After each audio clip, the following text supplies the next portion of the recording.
Il faut toujours se rappeler d'où on vient. Dans la salle, certains d'entre vous ont rejoint le navire France PCI en cours de route, et c'est avec grand plaisir, et ne connaissent pas forcément d'où est l'origine de France PCI. Et je vais vous faire un petit juste rappel de ses origines et comment on en est arrivé là. France PCI, c'est une belle histoire, en raconte. Ça a commencé... Alors, il faut que j'appuie sur le petit bouton. Ça a commencé dans la région centre, qui est une petite région, une des plus petites régions en termes du nombre d'habitants, mais qui est une région bien dynamique où on avait l'habitude, entre cardiologues interventionnels, de se réunir régulièrement, de façon biannuelle, pour échanger nos cas compliqués, pour pouvoir partager nos expériences et puis pour pouvoir s'améliorer. Donc c'est une histoire avant tout d'amitié, parce qu'on ne fait rien sans confiance. Et là, on était dans un cercle de confiance, et du coup, on pouvait partager nos expériences sans savoir si on allait être jugé ou pas, et tout le monde pouvait en bénéficier. Donc c'est une histoire d'amitié, c'est une histoire aussi d'ambition, puisque l'ambition de tout ça, à l'origine, c'était de s'améliorer, d'améliorer nos pratiques. Et donc, on s'est dit, on peut aller peut-être au stade d'au-dessus, de pas uniquement échanger nos cas cliniques, nos films d'angiographie et nos catastrophes, mais se dire peut-être que ce serait intéressant de faire un registre, de récolter toutes nos données de nos procédures et de voir ce que deviennent nos patients dans la vraie vie. Il y avait déjà des expériences qui existaient dans d'autres pays et dans d'autres régions. Et vous voyez ces expériences-là, cette confiance-là qu'on avait entre nous, l'objectif, c'était quand même de s'améliorer, de tirer tout le monde vers le haut. Et ça va rester un peu un fil conducteur de ce registre, c'est que ça permet de tirer tout le monde vers le haut et d'améliorer nos pratiques.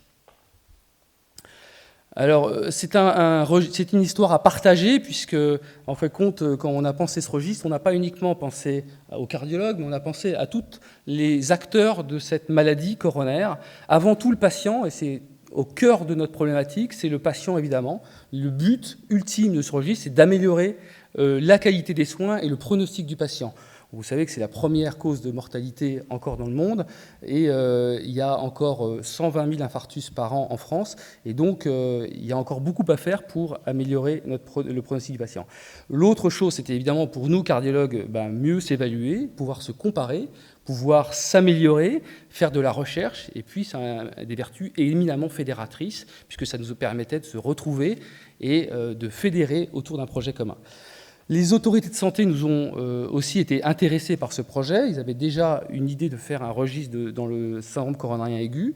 Évidemment, vous comprenez bien que ces problématiques les intéressent dans plein d'intérêts, épidémiologiques, parcours de soins, pertinence des actes, alerte sanitaire et économie de santé. On détaillera ça plus tard dans les discussions. Les industriels, parce que là aussi, ils ont besoin de données de vraie vie. Ils ont besoin des fois d'études de post-commercialisation, de savoir ce que deviennent leurs produits. Et ils ont été très actifs dans le partenariat qu'on avait avec France PCI, avec eux. Et puis les établissements de santé, évidemment, puisque ça permet aussi de promouvoir la recherche, d'améliorer les pratiques, et puis aussi ça a des intérêts économiques en termes de financement de mairie. Donc c'est une histoire de confiance, parce que quand on a monté ce projet, on est allé voir ces différents acteurs. On a reçu, en fait, compte, énormément de bienveillance, que ce soit de l'ARS, avec des personnes qui nous ont très bien reçus. Je me rappelle de Christine Gramont, de Paul Bardière, qui étaient les premiers à vraiment croire à ce projet-là. Et puis, ils nous ont accompagnés dans ce projet, ils nous ont commencé à financer ce projet au niveau de la région centre. Les partenaires industriels qui ont tous répondu présents dans les stents et dans le médicament pour pouvoir financer initialement ce projet. Dans les 4 premières années, le financement a été essentiellement porté par les industriels et je leur suis éternellement reconnaissant de la confiance qu'ils nous ont fait.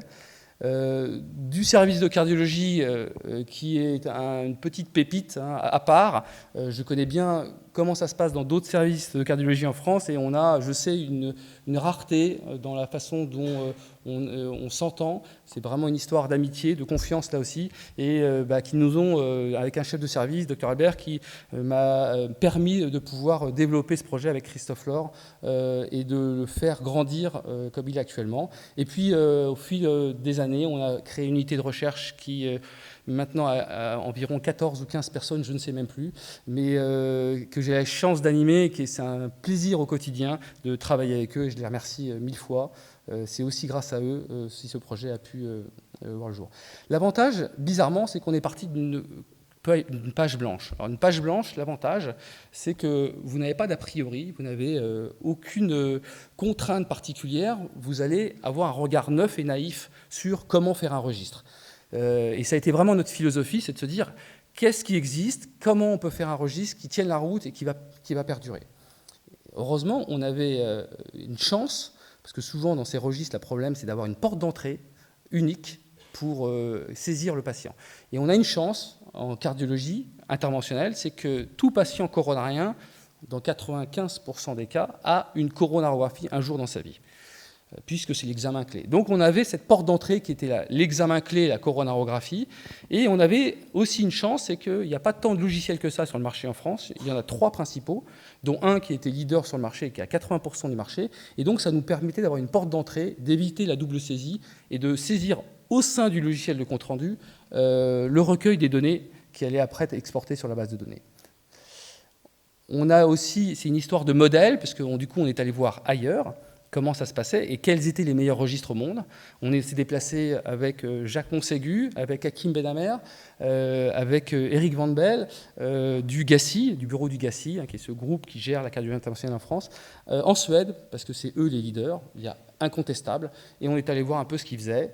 On est allé voir aussi ce qui existait déjà en France, avec des ARS qui avaient été moteurs, notamment la région Île-de-France et la région Aquitaine, et puis la région PACA qui était débutante à ce moment-là sur son registre.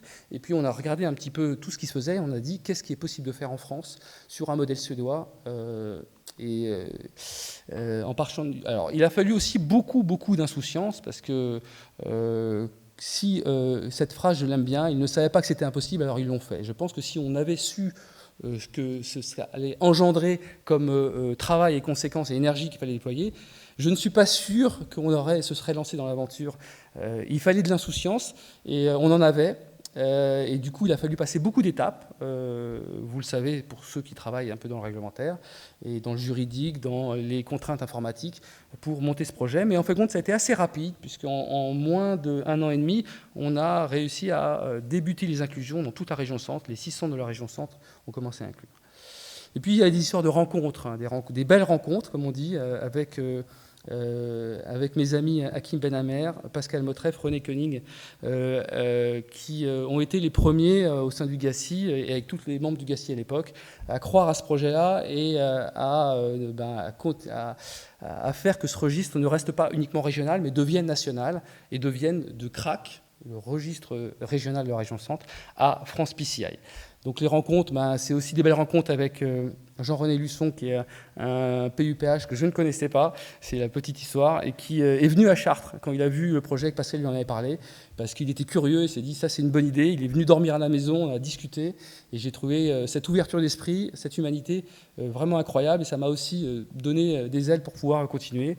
Et puis Stéphane James, qui est le leader suédois des registres, qu'on a rencontré, qui est un modèle pour nous tous dans ce domaine. C'est une histoire de persévérance, parce que là aussi, avec ces 4 fantastiques et d'autres, on est allé taper à la porte régulièrement, annuellement, au ministère de la Santé, jusqu'à ce qu'ils craquent et qu'ils nous finissent par nous financer. Vous êtes allé à l'Élysée, hein. J'ai pas eu la chance d'être, c'est la seule occasion que j'ai manqué, et c'était à l'Élysée, avec Hakim et Pascal, je crois, y était. Et ils ont fini par craquer, ils ont vu l'intérêt. On a rencontré notamment Katia Julienne, qui est devenue après directrice de la DGOS, qui nous a beaucoup aidés, et pour pouvoir un financement, même s'il n'est pas suffisant encore, mais c'est déjà un financement, et c'est marqué dans le marbre que France PCI fait partie de leurs priorités maintenant. C'est une histoire de persévérance aussi auprès des ARS. La mienne a été assez facile à convaincre. Les autres aussi, du reste, quand on est allé les voir. Après, on comprend, c'est des budgets qui sont conséquents. Donc il a fallu le temps de la réflexion. Mais maintenant, on a plus de 7 ARS qui participent financièrement au projet, et vous verrez que ça permet son extension au niveau national. Et encore une fois, je pense que la boule de neige est lancée et qu'elle va continuer à grandir et que les autres ARS vont nous rejoindre, j'en suis sûr, dans les prochaines années. C'est une histoire collective, puisque et c'est très important. J'insiste sur l'importance des arcs et des techs dans ce projet-là, qui est souvent un peu mise à mal, parce que c'est 80% du budget, mais elles sont réellement les chevilles ouvrières de ce projet. C'est elles qui saisissent les données, c'est elles qui vérifient la qualité des données, c'est elles qui font la coordination avec l'équipe projet. Et dans chaque site, il y a du temps ARC dédié, et sans elles, il n'y aurait pas de France PCI. Donc c'est grâce à elles que toutes les informations peuvent remonter de bonne qualité sur une équipe projet qui est bien structurée à Chartres, avec un comité de pilotage qui est maintenant national, un comité scientifique qui s'est réuni encore ce matin pour pouvoir étudier tous les projets qui vont émaner de France PCI, et puis porté par une association de cardiologues interventionnels, porté notamment avec le président et l'ex-président du GACI, et puis les membres fondateurs pionniers. Et donc on a une association, loi 1901, qui est promotrice de ce projet. Donc c'est porté par les cardiologues, et ça c'est très important. Donc c'est une histoire enfin à succès, 47 centres actuellement, 158 000 angioplasties dans la base, 77 000 infarctus. Pour ceux qui connaissent un peu les bases de données, on est maintenant 2 fois plus gros que le registre suédois en termes de volume. Un volume suédois, c'est 10 millions d'habitants. Nous, actuellement, on couvre 20 millions d'habitants. Donc c'est 150 data par procédure, ce qui est aussi énorme. 100% d'exhaustivité, moins de 2% de perdu de vue à 1 an. 47 techs et 4 arcs. Des rapports annuels que vous avez à disposition qui sont nationaux et régionaux. 14 déjà publications de haut rang grâce à à France PCI, une application connectée aux patients, et puis tout des soutiens importants, que ce soit le GACI évidemment, la Société française de cardiologie, le CNP cardiovasculaire, la société européenne responsable de l'activité cardiologie interventionnelle, la DGOS et les 7 ARS dont je vous parlais. Donc vous voyez, on est actuellement, en 2023, on sera 71.